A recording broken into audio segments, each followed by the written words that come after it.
네, 안타깝지만 우려했던 상황이 발생했습니다. 코로나 2차 팬데믹과 경기 재둔화 우려 때문에 오늘 다우지수가 장중한 때 1000포인트 가깝게 폭락하기도 했고요. 종가 기준으로도 600포인트 넘게 급락하면서 28,000선을 하회하는 모습이었습니다.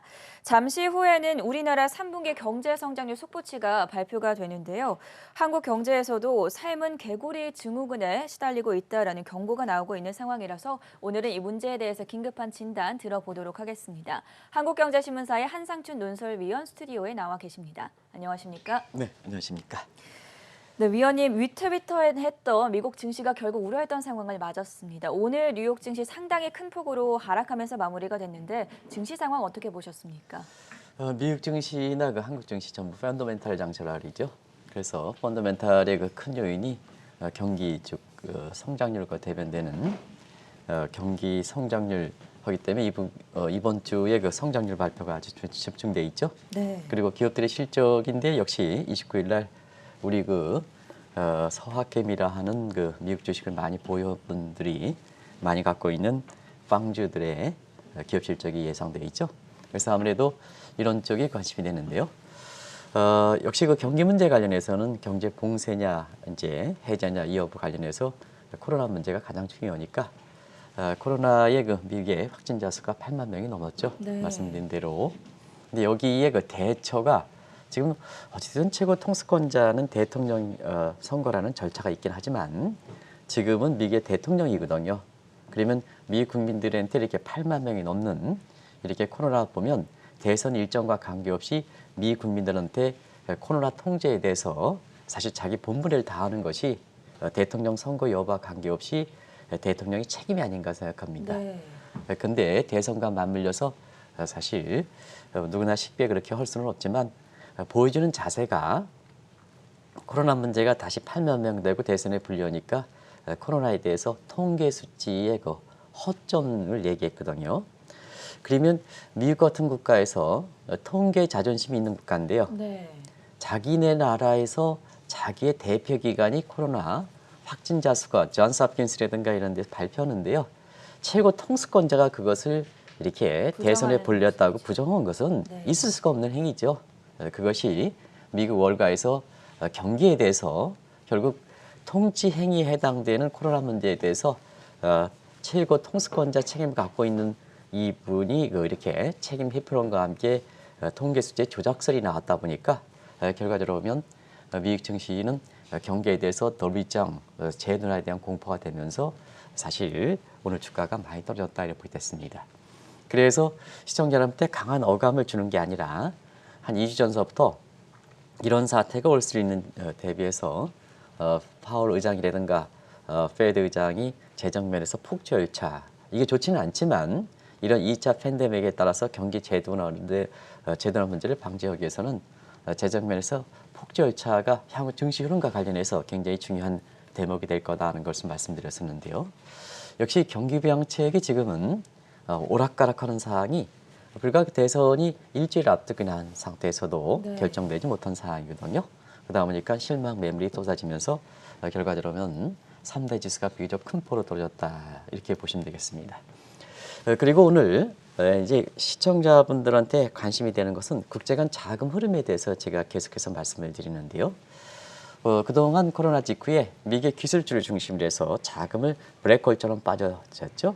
근데 9월 이후서부터는 그 정체를 보이다가 네. 이달 들어서부터는 미국 증시에서 자금이 빠지기 시작하고 있습니다. 그래서 이 흐름이 자금이 어떤 쪽으로 가느냐 하는 것이 굉장히 중요한데요.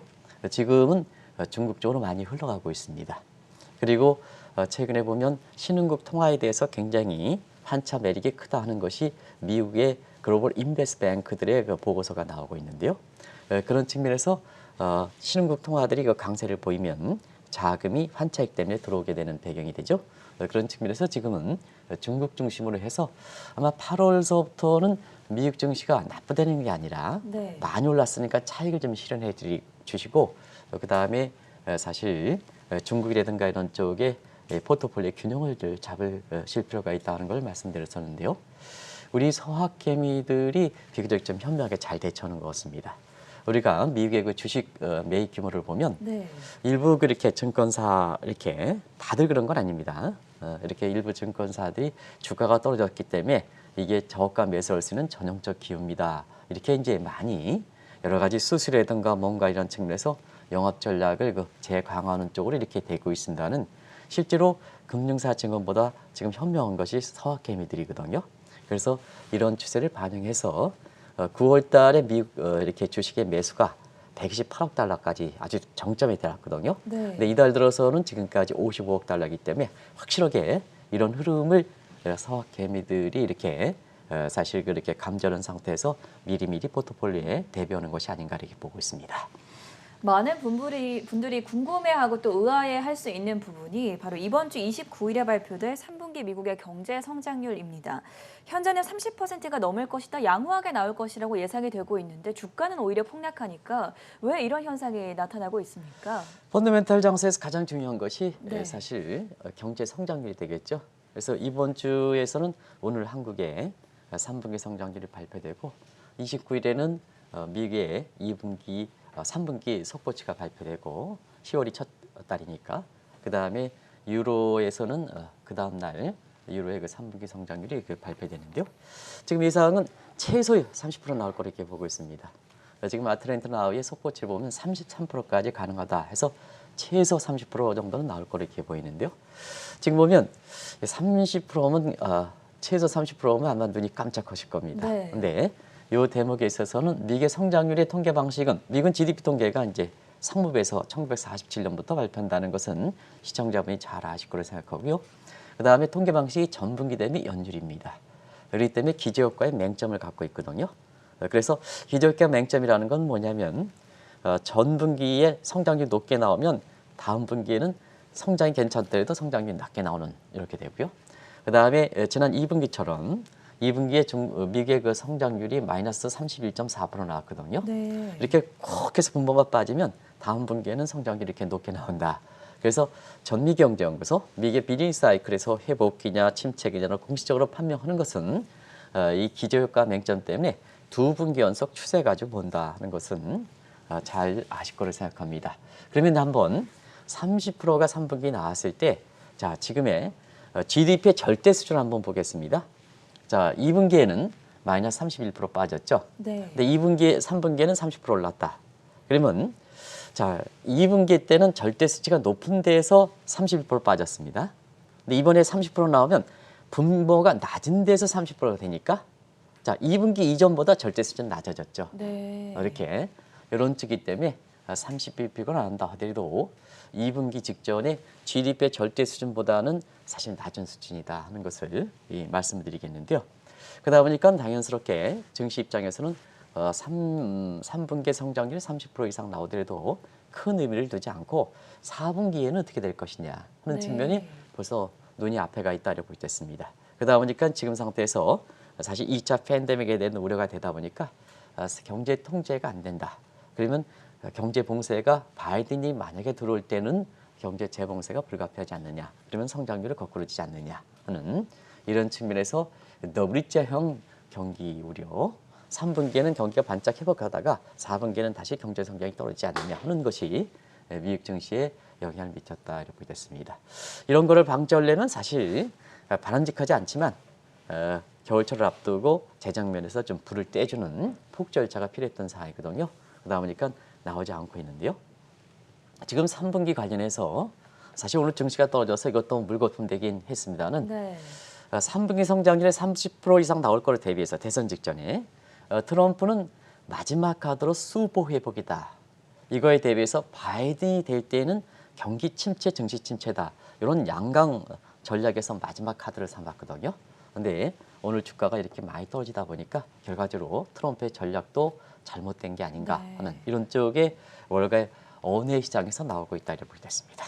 방금 말씀해 주신 것처럼 트럼프 대통령이 마지막 승부수 카드로 띄우려고 했던 트럼프의 슈퍼 회복 전략이 오늘 증시 자체로만 봤을 때는 이미 물거품이 된 것 같은데 이 부분은 어떻게 보십니까? 네, 월가에서 오늘 화두가 됐던 트럼프의 그 슈퍼 회복, 네. 바이든의 침체. 요게 이제 사실 어떤 구도냐 하면 29일 날 미국의 3분기 성장이 나오다 보니까 요걸 좀 자세하게 이렇게 말씀드리도록 하겠습니다. 작년에 7월 1일 날 트럼프가 플로리다 출정 시기에 지금 여론조사 결과를 보면 한 번도 이긴 적이 없죠. 그런 상태에서 마지막 카드, 소위 옥토버 서프라이즈를 하는데요. 그런 측면에서 좀 이렇게 지난달 중순 이후부터 이런 얘기들이 나왔죠. 트럼프가 코로나 감염 문제. 이게 사실 미 국민들의 동정심을 하면서 특히 트럼프의 샤이 트럼프 계층의 결석을 다지지 않겠느냐. 이거 굉장히 실패를 봤죠. 그다음에 사실 그 2차 TV 토론, 원래 정식적으로 보면 3차 TV 토론의 증시라든가 경기 문제에 카드가 될 수 없다 하는 측면에서 중동이라든가 북한 이런 문제, 외교 문제를 부각시켰죠. 역시 2차 TV 토론이 지금까지 보면 이것도 카드를 좀 잘못한 게 아니냐 하는 이런 측면에서 마지막 카드가 사실 그 3분기에 대선 직전에 발표하는 3분기 성장률 30% 나오면 트럼프는 슈퍼회복이다. 봐라 내가 경제라든가 증시적인 측면에서는 그래도 잘했지 않느냐 하는 이 자화자찬 이런 쪽에 갈 수 있거든요. 근데 바이든이 당선될 때는 아시겠습니다. 미국의 기술주들이 좀 많이 떨어지지 않느냐. 왜 그러냐면 법인세가 21에서 28% 정도 올라간다 이렇게 보면 사실 그만큼 채산성이 떨어지고 코로나 이후에 미국의 기술주들이 그 미국 증시를 이렇게 이끌어왔으니까 기술적 폭락, 미 증시 폭락한다 하는 것이 바이든 침체다 이렇게 이제 보시면 되겠습니다. 그러나 사실 그 대선 직전에 미국의 3분기 성장률이 30% 나온다 하더라도 표심에는 전혀 도움되지 않자. 제가 전혀 도움되지 않는다 하는 쪽을 말씀드리겠는데요. 트럼프의 지지층은 전통적으로 공화당 대비하면 지금에 이렇게 보면 부유층을 공략하는 것이 맞지 않느냐 하는 시각도 있습니다. 네. 왜냐하면 지금의 미국 경제 보면 K자형 이렇게 경기 회복입니다. K자형은 잘 되는 데는 더 잘 되고 원래 공화당은 여기에 집중이거든요. 근데 못 되는 데는 못 되는 겁니다. 중산층이 무너지는 상태에서 남겨주시기 바랍니다. 이렇게 사실 그 K자형 경급이었는데요. 중산층이 무너지다 보니까 밑에 계층들이 상당히 많거든요. 근데 밑에 계층은 자 3분기 성장률이 30% 나온다 하더라도 있는 사람 중심으로 빵 기업 중심으로 이렇게 되다 보니까 결국 밑에 사람들은 경제 고통 지수 실업률 플러스 물가 상승률에 특히 실업률 부분이 더 경제 고통이 더 심하다는 얘기거든요. 그러면 전략 부분에 있어서는 잘못되었다는 얘기입니다. 왜냐 경제 고통을 이렇게 중하계층이 높게 했던 것은 코로나 문제에 트럼프 대통령이 잘못 이렇게 대응해서 그렇다 하는 것이 일반적이거든요. 만약에 지금 이 상황에서 오바마 헬스케어 문제, 바이든이 주도했던 오바마 헬스케어 문제가 제대로 통용됐다면 상황이 어떻게 달라졌을까? 이것이 있는 사람이 아니라 트럼프 대통령이 공약으로 하고 있는 샤이 트럼프, 백인의 저소득층 제조업에 종사하는 사람들의 지금의 반론이 제기되는 상태거든요. 그런 상태에서 코로나의 책임론이 오히려 거꾸로 부각되는 상태에서 이러한 트럼프의 슈퍼 회복, 바이든의 침체는 전략상으로 잘못돼 있다. 그래서 옥토버 서프라이즈 마지막 이렇게 반전 카드로 삼았던 트럼프 대통령의 코로나 감염 문제, 그 다음에 중동 문제선 북한 문제, 어떻게 보면 외교 문제의 성과 부각 문제, 그리고 마지막으로 앞서 말씀드린 것 같이 이런 카드 세 차례 카드가 사실 대선의 표심을 이렇게 그 반전시킨 데는 어렵었지 않냐 하는 이런 기억이 월가 정가에 폴린 에커를 비롯한 정치 평론가 내지는 정치에 대해서 가장 전문적으로 평가하는 기관의 일반적이다 이렇게 보겠습니다. 네, 말씀해 주신 대로 미국 이번 주에 3분기 경제 성장률 발표를 앞두고 있고 오늘 우리 시장도 3분기 성장률이 곧 발표될 예정입니다.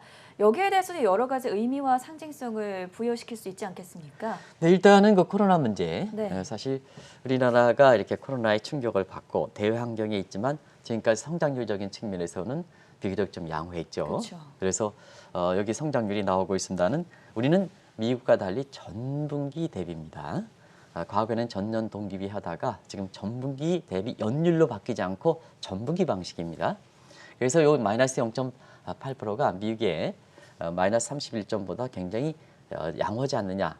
물론 양호하긴 합니다는 에스리크 4승 때려버리면 이렇게 경제가 소규모 경제에서 사실 그렇게 만만치 않은 성장률이 낮은 거다 이렇게 보겠습니다. 그래서 전분기 대비 1분기에 마이너스 0.8%에서 2분기에는 마이너스 2.2까지 빠졌죠. 그런 상태에서 오늘 그 3분기 성장률 속보치 우리는 2번 발표하죠. 속보 내용 확정치 미국은 3번, 중국도 2번, 중국 1번, 그다음에 나머지 국가들 일본이라든가 유럽은 2번 발표죠. 네. 그래서 그것도 이제 차이가 있습니다. 중국은 전년 동기 성장률이고 그래서 3분기 성장률이 중요한데요. 만약에 가능성은 적습니다는 마이너스로 나올 때는 결과적으로 장기 침체 얘기도 나올 수가 있다고 보겠습니다. 근데 발표 직전에 대체로 이코노미스를 대상으로 이렇게 보면 대체로 플러스 1.3% 내외, 많게 보기에는 플러스 1.5, 최소 보더라도 플러스 1%는 가능하다 하는 이런 쪽인데요. 아시겠습니다. 2분기 성장률이 마이너스 2.2% 빠졌으니까 베이스 이펙트를 생각한다 하더라도 사실 1% 이상 나오는 것은 큰 의미를 들 수가 없는 이런 상황인데요. 네. 오늘 1% 이상 나오면 지금까지 이렇게 우리 경제 강요, 우리 정부가 보여줬던 모습을 보면 자화자찬할 수 있는 소지도 있지 않겠나 하는 생각이 듭니다. 그러면 이렇게 코로나에 따라서 사실 우리 성장률이 비교적 통계 방식이라든가 이런 게 다른 국가 차이점이 있습니다는 그래도 건전한 것은 역시 코로나의 충격을 최소화하는데 현 정부, 문재인 정부도 주도하는데 분명히 공과 있습니다. 애쓴 부분은 공과 있습니다.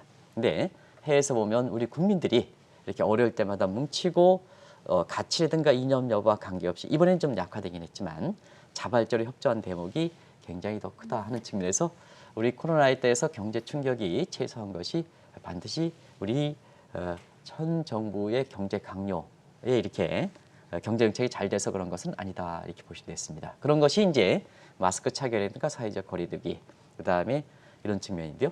현점에서 지금 미국의 월가에서는 2차 팬데믹이야 그다음에 WTO형 경기 둔화 문제죠. 우리도 중국과 함께 낮긴 하지만 이 4분기 이후서부터는 경제 성장이 좀 둔화되지 않겠냐 하는 이런 쪽의 해외 시각들이 만만치 않다 하는 것을 말씀드리겠습니다. K-방역 선진국이다라는 호평을 받으면서 우리 경제의 위상도 점점 더 높아지고 있는데요. 어제는 원달러 환율이 1,130원마저 붕괴됐습니다. 이 부분은 어떻게 분석해 보면 좋겠습니까? 우리가 경제 위상이다 이렇게 얘기할 때는 꼭 좀 말씀드릴게요. 국제 비교입니다. 네. 상대 비교입니다. 그렇기 때문에 우리가 위상이 높아지는 것은 우리 실력에 의해서 올라가는 측면이 있고 그다음에 우리가 이렇게 지금 위상이 지켜진다 하더라도 다른 나라가 못했을 때 위상이 올라가는 측면이 있습니다. 네. 국제 위상은 상대 비교다. 절대 수치가 아니다 하는 것을 꼭 좀 말씀드리겠습니다. 그런 측면에서 우리가 코로나 충격, 방역 선진국, 그래서 대외적으로 보면 위상이 이렇게 증가하는 측면이 굉장히 우리가 실력에 의해서 다 올라갔다 이런 쪽으로 이렇게 해석하는 시각이 있는데요. 반드시 그렇지만은 않다 하는 것을 말씀드리겠습니다. 아무래도 국제 상대 비교에서 가장 이렇게 평가가 될 수 있는 대목이 사실 환율이 아닌가 생각합니다. 그러면 해당 국가의 그 경제 실상을 반영하는 얼굴이기 때문에 그리고 돈 문제이기 때문에 사실 가장 이렇게 내 돈 가지고 어쩌고 하면 가장 아주 이해관계가 가장 잘 반영하죠. 그런 측면에서 일단은 환율 가지고 좀 말씀드리겠습니다. 네. 우리 코로나 직후에 원달러 환율이 1,285원 이렇게 해서 했는데요. 일반적으로 환율이 1,300원 이상, 1,500원 이상 올라가지 않느냐 하는 측면에 지금 원달러 환율이 어제는 말씀드린 대로 1,130원도 붕괴되겠다 하는 측면에서 1,127원으로 끝났죠. 네. 그렇게 해서 환율 추세가 올라갈 걸 대비해서 떨어졌고요. 속도 문제에서 굉장히 빠르죠. 지금 뭐 원달러 환율의 속도 문제, 하락 속도가 얼마나 빠릅니까? 근데 사실 이것은 국제 간의 통화 기준에서 앞서 말씀드렸듯이 우리 경제보다는 다른 국가가 못해서 그렇다. 그리고 중국의 위안화의 평가 절상 부분에 의해서 반사적 측면이 있다 하는 그런 측면의 원달러 환율이다. 그래서 환율이 이렇게 단기에 급락하는 것은 우리 경기 입장에서도 물론 바람직하로 내수 육성이라든가 바람직 측면이 있지만 스무딩 오퍼레이션 차원에서 너무 환율이 급락하면 경제 주체들에 대응할 수 있는 속도 조절은 필요한 거거든요. 네. 자, 환율이 하락, 원화 평가 절상, 내수로 이양 하는 측면에서 바람직한 방향 가지만 너무 빨리 단기에 급락하는 것은 정부가 속도 조절을 필요하다. IMF에서 권유하는 이렇게 스무딩 오퍼레이션 차원의 이렇게 권유가 필요하다 하는 이런 측면에서 홍남기 부총리라든가 이런 분들이 속도 조절 이렇게 나선 것은 적절하지 않았냐 하는데요. 지금 시장은 경제 강요보다 더 현명하신 분들이 있을 수가 있습니다. 있을 수가 있다 이런 얘기를 말씀드리겠습니다. 왜냐하면 국제적인 감각이라든가 이런 거면 홍남기 부총리께서는 부동산 대책도 하시죠. 모든 대책도 하시죠. 근데 사실 환율을 담당하는 사람은 그것만 본다. 그런 측면에서 국제 간의 지식이라든가 이런 측면에서 오히려 경우에 따라서는 경제 강요보다 더 우월적 지위에 있을 수가 있겠다. 그래서 홍남기 부총리가 구두 개입한다 이렇게 한다 하더라도 원달러 환율은 1127원으로 환율의 하락 속도가 빠른 거다 하는 것을 말씀드리겠습니다. 지금이 스마트폰 시대에 우리 국민들이 하버드에서 비록 경제 공부하지 않더라도 굉장히 현명하신 분들이 많다는 것을 꼭 좀 말씀드리겠습니다. 그리고 국제 기체 시장에서도 누누이 말씀드렸다시피 사실 우리가 중국과 한국과 함께 미국보다도 네. 더 좋은 대접을 받고 있죠. 금융사들이 확실하게 자금 조달하는 측면에서는 이거 확실히 느낄 겁니다. 그래서 코로나 직후에 달러를 사지 마시고 오히려 달러를 빚내서 쓰세요. 그러면 빚내서 쓰면 1280원에서 지금 1127원이니까 얼마큼 한 차익이 났습니까? 이게 환율과 관련된 문제거든요. 그리고 최근에 11월서부터 국가의 그 신용등급 평가가 3대 평가사로 붙어 있고 제가 지난주 금요일도 시청자분을 위해서 세계 3대 평가사 이름은 되지 않겠습니다. 점심시간에 대표를 만나서 이것저것 얘기를 좀 나눈 적이 있는데요. 예. 한국의 그 정례평가에서 이미 S&P가 한국에 대해서 간판 기업의 신용등급을 작년 1년 전에 안정적 부정적으로 해다가 이걸 해제시켰거든요. 그런 측면에서 국가 신용등급도 결과적으로 나름대로 등급이 있지 하지만 상대평가라는 측면에서 한국의 그 이렇게 신용등급이 어떻게 될 것이냐 하는 측면도 이 또한 관심이 되고 있다 이렇게 보게 됐습니다. 말씀해 주신 대로 어제도 원달러 환율이 1127원까지 떨어졌고 또 한국 경제에 대해서도 상대적으로는 좋은 평가를 받고 있는데 왜 국내 증시에 외국인 자금이 종전만큼 들어오지 않는지 이 부분이 상당히 의문입니다. 네, 이 부분에 있어서는 한 2주 전에 네. 원달러 환율이 급락과 함께 이 7대 궁극증에 대해서 이 대목을 좀 말씀드린 적이 있어요. 사실 환율이 환차익이 기대되면 원달러 환율이 환차익이 되면 우리 실력에 의해서 환차익이 기대된다는 얘기입니다. 왜냐하면 외국 자본은 한국의 펀더멘탈 보고 들어오기 때문에 그렇습니다. 근데 원화가 그 절상되는 것이 위안화 절상이라든가 미국 측 요인의 달러 약세 요인에서 반사적 측면이기 때문에 우리 경제의 실상이 그만큼 개선돼서 그런 것은 아니다 하는 그런 측면에서 어제도 원달러 환율이 1127원대로 떨어졌습니다. 그만큼 원화가 절상돼서 환차익이 기대됩니다는. 그래서 미국 자본은 한국의 여러 가지 옵티머스라든가 정치적으로 게이트 사건이라든가 이런 것 때문에 자금이 들어오지 않는다. 시청자 여러분 아시겠습니다는 지난 그 달 이후서부터 한국의 원화 절상 속도가 세계에서 가장 빠른데요. 그럼에도 불구하고 사실 외국 자본이 증시에서 잘 들어오지 않는다는 것은 우리 경제 강요들이 사실 그 염두에 두실 필요가 있는 것이 아닌가 생각합니다. 권력적 측면에 사실 이런 불미스러운 사건들이 많이 나올 경우에는 국민의 재산 손실과 함께 국제적으로도 좋은 평가를 받을 수 있는 이런 시점에서 좋은 평가를 받지 않는다 하는 것이 최근에 국내 증시에서 대폭적인 환차익이 기대되는데도 불구하고 외국인의 자금들이 잘 들어오지 않는 요인이 되고 있다 이렇게 말씀드리겠습니다. 그 요인들은 뭐 환율에 대해서 계속해서 환율이 떨어진다 이렇게 해서 원화가 절상된다는 것은 이렇게 이 방송을 통해서 많은 사람들의 예상과 달리 이렇게 말씀드렸으니까 네. 나머지 위안화 절상 요인, 그 다음에 미국에서 마스라든가 그 다음에 머큐리로 인해서 원화가 절상되는 요인 이런 것은 그러니까 우리 입장에서는 상대적으로 원화 평가 절상 요인이 되겠죠. 원화 가치 상승 요인이 되겠죠. 우리 포로등 시스템이니까 네. 이렇게 가치가 상승하는 문제에 대해서는 시청자 여러분한테 반복을 하지 않기 위해서 뒤쪽 분이 더 중요하니까 여기서 약하도록 하겠습니다. 네, 일부에서는 한국 경제가 과대평가를 받는 것에 대해서 한국 경제 강요들이 삶은 개구리 증후군에 취해 있다, 걸려 있다라는 비판도 나오고 있는데 이건 무슨 내용입니까, 위원님? 네, 오랜만에 들어보죠. 사서 국제사회에서 보면 네. 한국의 경제 실상 대비해서 너무 이렇게 과대평가 받는다. 다른 국가 문제 때문에 네. 그런 측면에서 삶은 그 개구리 신드롬, 미 코넬 대학에서 시청자 여러분 잘 아시죠? 이건 왜 그러냐면 개구리가 가장 이렇게 비커 속에 온도를 개구리가 가장 좋아하는 온도가 15도에서 점점 올리는 게 있고 그다음에 개구리가 가장 싫어하는 온도가 75도입니다. 그래서 두 비커에서 사실 75도 놓고 15도 했을 때 어떤 개구리가 삶을 살아갈까 하는 측면에서는 처음에 15도에 즐기다가 온도가 올라가는 것을 이렇게 변화가 되는 것을 감지 못했던 네. 마지막으로 취해 있으면서 그 비유가 죽었다는 얘기입니다. 근데 사실 75도 가장 안 좋은 환경이죠, 자기가. 근데 과감하게 피보팅, 과감하게 거기서 그런 환경에서 피보팅, 중심축을 이동해가지고 사실 튀어나왔기 때문에 살았다는 얘기입니다.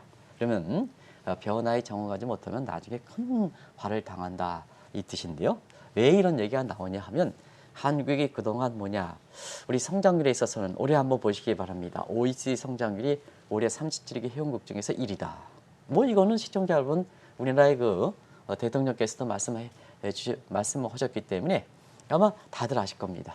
내년의 성장률은 OECD 국가 중에 37개국에서 34위를 떨어지는 데는 똑같은 기간에서 전망인데 불구하고 올해 성장률이 37개국 중에서 1위다. 그럼 오는 이제 경제 성장이 나오면 또 다시 뭐냐, 여러 가지 디펜스원 차원에서 또 자화자찬할 수 있는 소지가 있는 소지거든요. 네. 그래서 이렇게 한국 경제에 지금의 이렇게 다른 국가에서 가대적인 이렇게 평가를 받는 대목에 취해 있으면 우리가 지금 상태에서 지속 가능한 성장 기반이 있겠느냐 하는 측면입니다. 지속 가능한 성장 기반에선 가장 중요한 것이 역시 기업의 설비 투자거든요.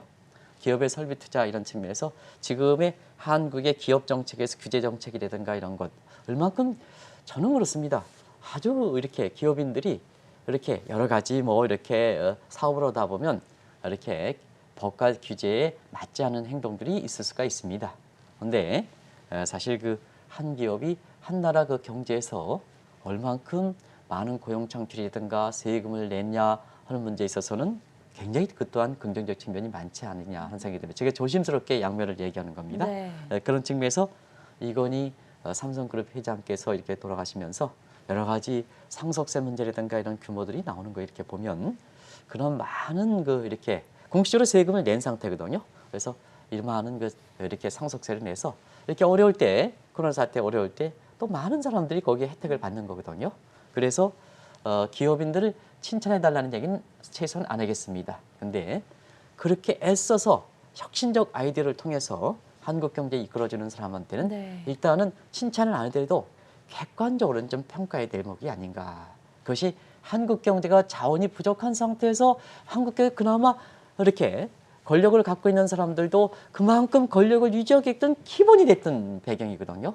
근데 최근에 1년에 이렇게 사태에서 볼 때 이해관계에 따라서 그냥 제게 큰 별이 돌아가셨는데도 불구하고 정당의 이해관계에서 사실 조문자차 안 되겠다 하는 이런 입장은 좀 나름대로 많은 시청자분께 오늘 아침에 생각할 수 있는 대목이 아닌가 생각합니다. 네, 여기에 또 주변국의 권력 재편이 이루어지고 있는 상황 속에서 내년에는 한국 경제가 VUC의 이 북화 시대를 맞을 것이라는 경고가 나오고 있습니다. 이 용어는 어떤 의미입니까, 위원님? 네, 지금 이제 한국의 경제 성장률이 다른 국가의 반석 측면에서 성장률이 좋게 나오고 평가가 좋게 나온다 하더라도 이게 취해 있으면 자화자찬하면 안 된다는 얘기입니다. 앞으로 도래될 환경에 대해서 어떻게 급변하는지 이걸 대비해서 대환경에 의존하는 입장에서 미리미리 대비하는 문제가 굉장히 중요한 문제가 아닌가 생각합니다. 그래서 오늘은 새로운 용어들을 제시해 드리겠습니다. 네. 삶은 개구리 증후군은 이미 나왔던 얘기고요. 그런 측면에서 내년의 한국 경제는 일단 주변국의 권력이 교체가 되죠. 이미 아베 정부에서 스가 정부로 넘어온 상태고요. 그다음에 일주일도 못 남았으면 미국의 대통령 선거에서 경우에 따라서도 사실 바이든으로 교체되는 이런 환경에서 우리 입장에서는 가장 중요한 국가들이 권력 교체하는 상태가 아니겠습니까? 네. 그런 측면에서 자화자찬하는 것보다는 앞으로 한국 경제 관련해서는 북화 시대가 될 것이다.